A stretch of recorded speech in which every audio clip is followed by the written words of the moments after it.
Om Swastiastu. Pada kesempatan kali ini, kami dari kelompok 4 akan mempresentasikan materi bab 4 dengan judul Database Relasional. Sebelumnya, izinkan kami memperkenalkan anggota kelompok kami. Yang pertama adalah Niputunia Arpeliawati, yang kedua Niluh Gede Lucy Anggreni, dan yang ketiga adalah saya sendiri, Gusti Ayu Putu Putri Kayanti.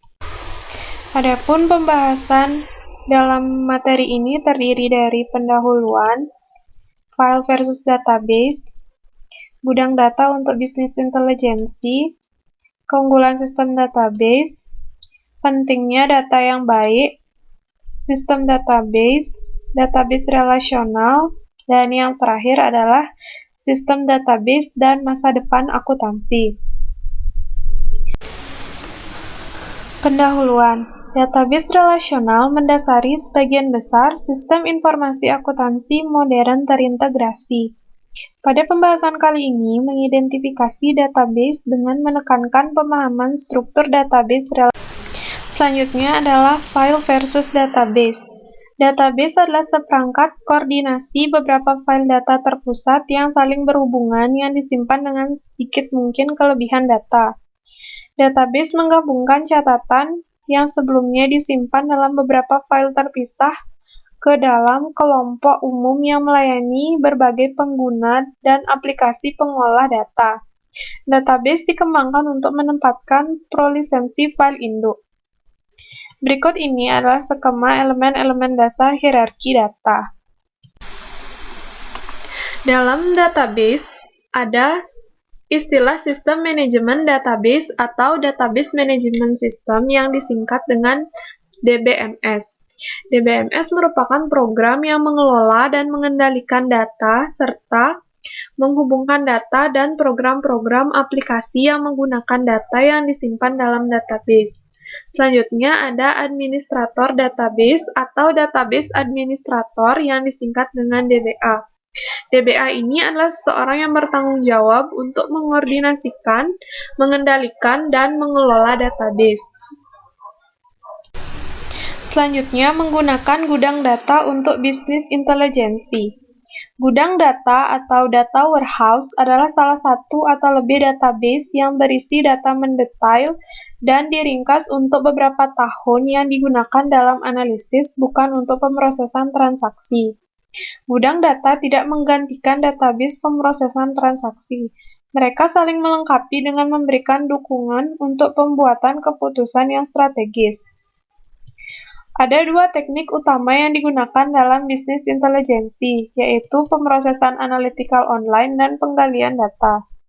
Pemrosesan analytical online atau online analytical processing yang disingkat OLAP menggunakan beberapa query untuk menyelidiki hipotesis hubungan di antara data.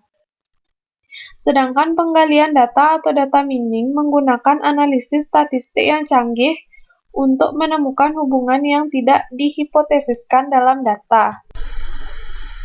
Keunggulan sistem database terdiri dari 5, yaitu integrasi data, pembagian data, meminimalkan kelebihan dan inkonsistensi data, independensi data, analisis lintas fungsional.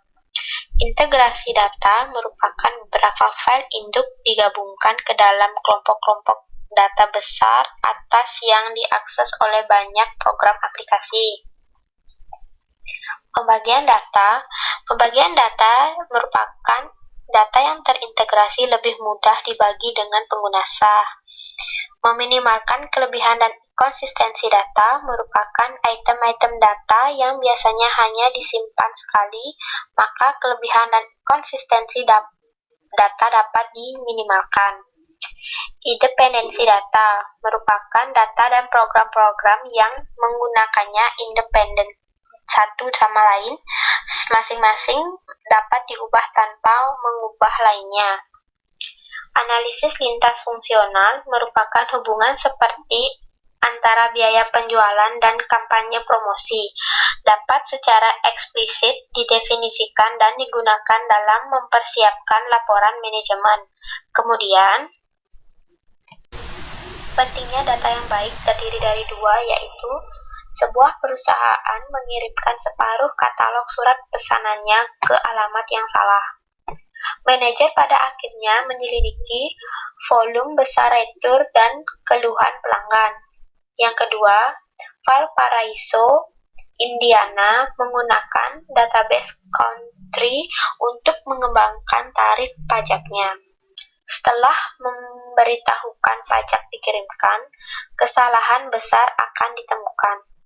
Kemudian, sistem database ada 4, yaitu pertama, tampilan logis dan fisik atas data.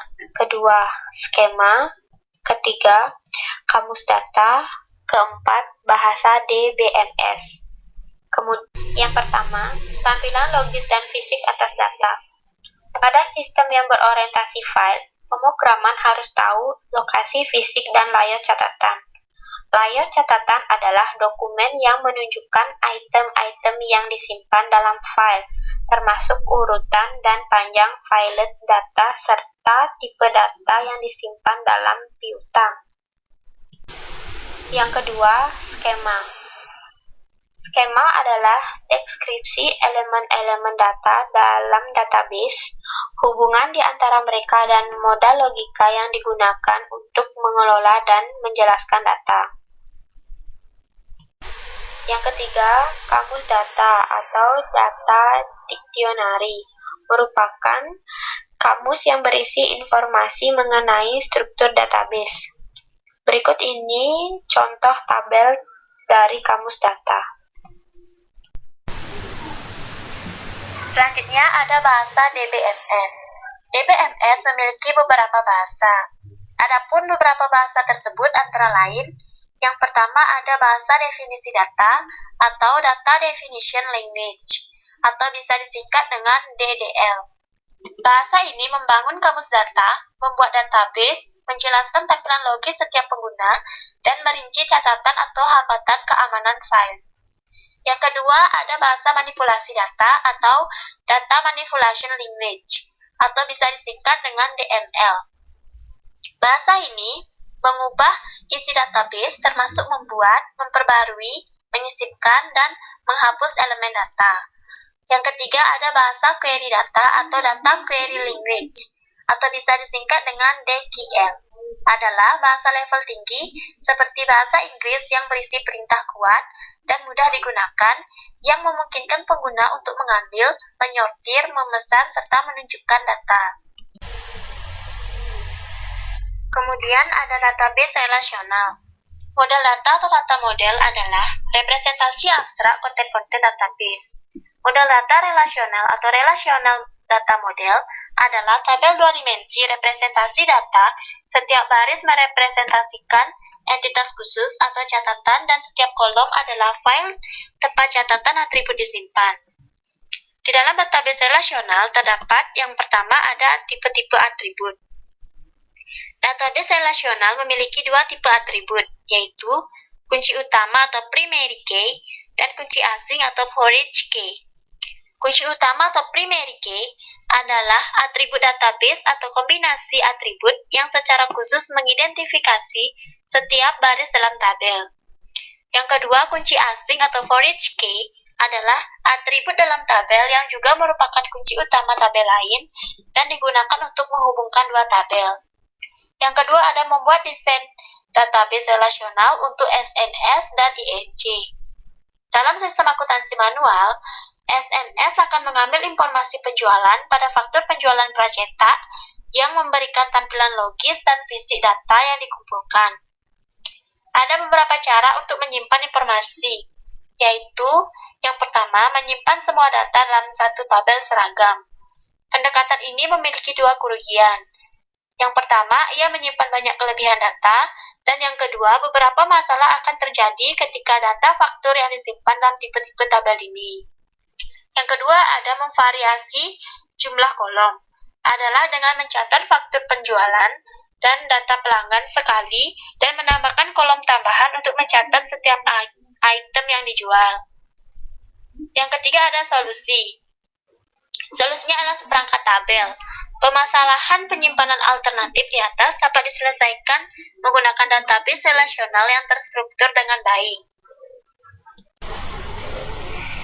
Yang ketiga, ada persyaratan dasar database relasional. Pedoman untuk mengembangkan database relasional terstruktur dengan tepat, di antaranya, yang pertama, setiap kolom dalam baris harus dinilai tunggal. Dalam database relasional hanya ada satu nilai per sel. Yang kedua, kunci utama tidak bisa nol. Kunci utama non-nol memastikan bahwa setiap baris dalam tabel merepresentasikan sesuatu dan dapat diidentifikasi.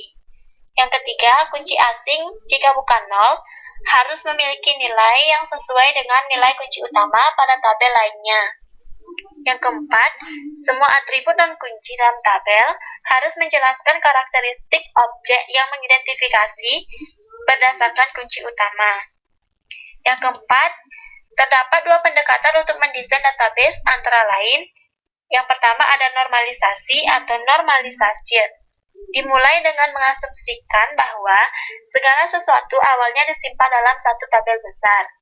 Yang kedua ada pendekatan data sematik atau semantic data modeling.